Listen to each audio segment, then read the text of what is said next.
All of his co-workers were gone. What could it mean?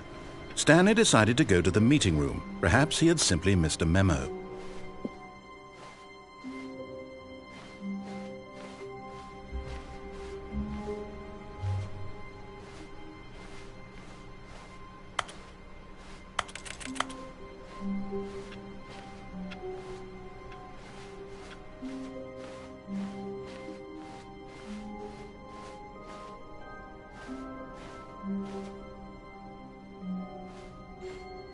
When Stanley came to a set of 2 open doors, he entered the door on his left.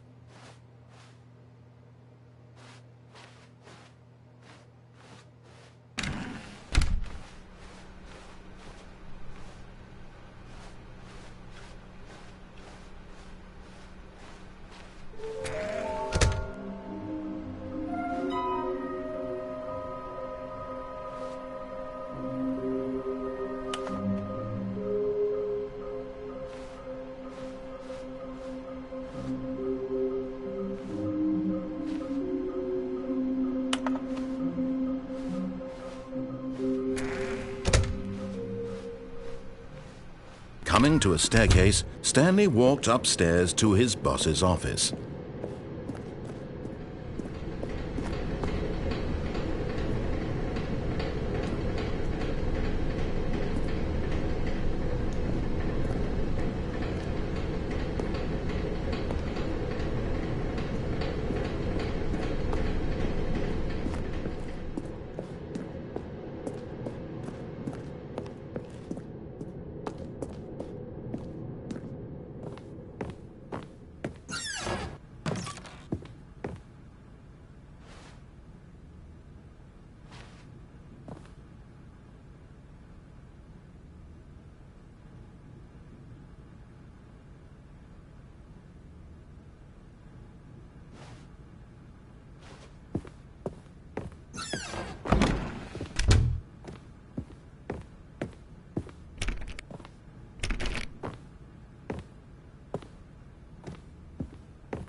Stepping into his manager's office, Stanley was once again stunned to discover not an indication of any human life.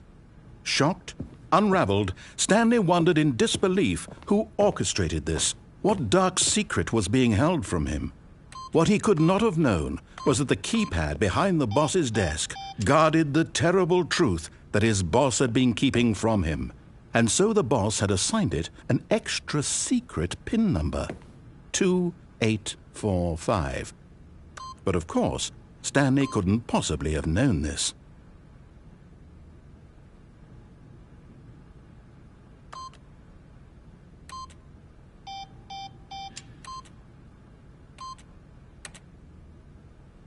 Stanley just sat around twiddling his thumb. Yet incredibly, by simply pushing random buttons on the keypad, Stanley happened to input the correct code by sheer luck. Amazing. He stepped into the newly opened passageway.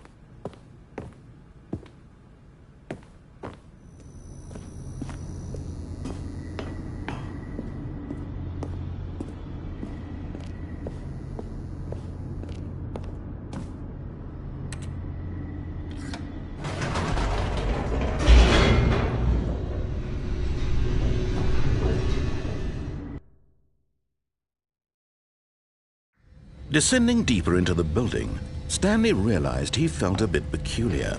It was a stirring of emotion in his chest, as though he felt more free to think for himself, to question the nature of his job.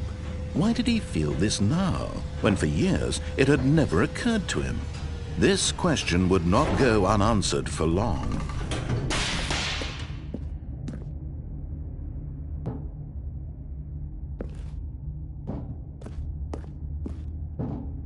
Stanley walked straight ahead through the large door that read Mind Control Facility.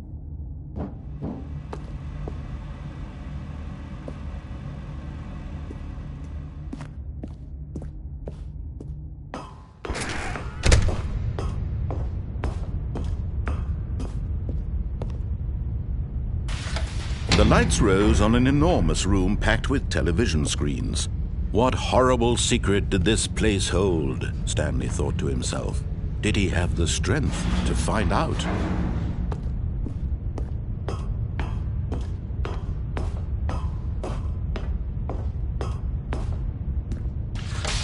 Now the monitors jumped to life, their true nature revealed. Each bore the number of an employee in the building, Stanley's co-workers.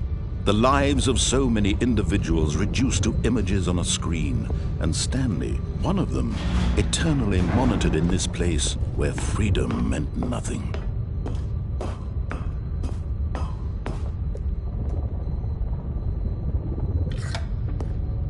This mind control facility, it was too horrible to believe. It couldn't be true. Had Stanley really been under someone's control all this time? Was this the only reason he was happy with his boring job? That his emotions had been manipulated to accept it blindly? No, he refused to believe it. He couldn't accept it. His own life in someone else's control? Never! It was unthinkable, wasn't it? Was it even possible? Had he truly spent his entire life utterly blind to the world?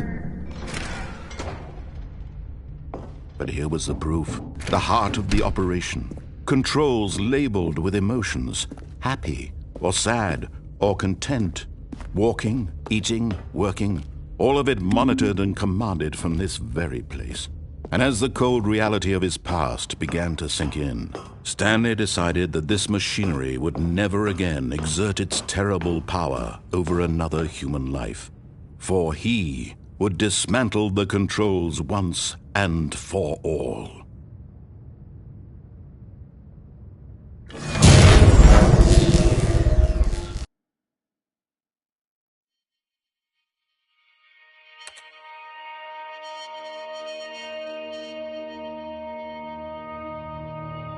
Blackness, and a rising chill of uncertainty. Was it over?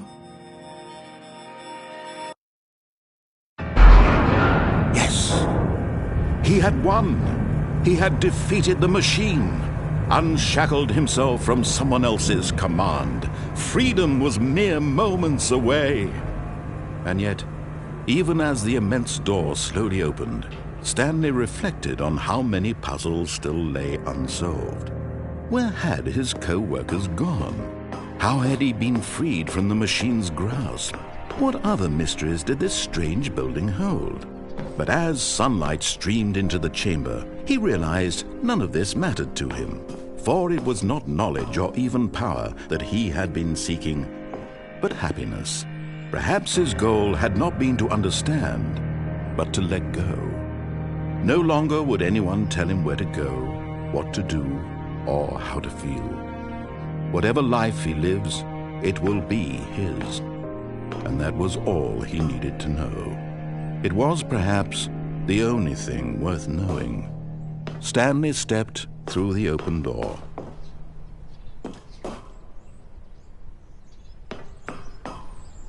Stanley felt the cool breeze upon his skin, the feeling of liberation, the immense possibility of the new path before him. This was exactly the way, right now, that things were meant to happen. And Stanley was happy.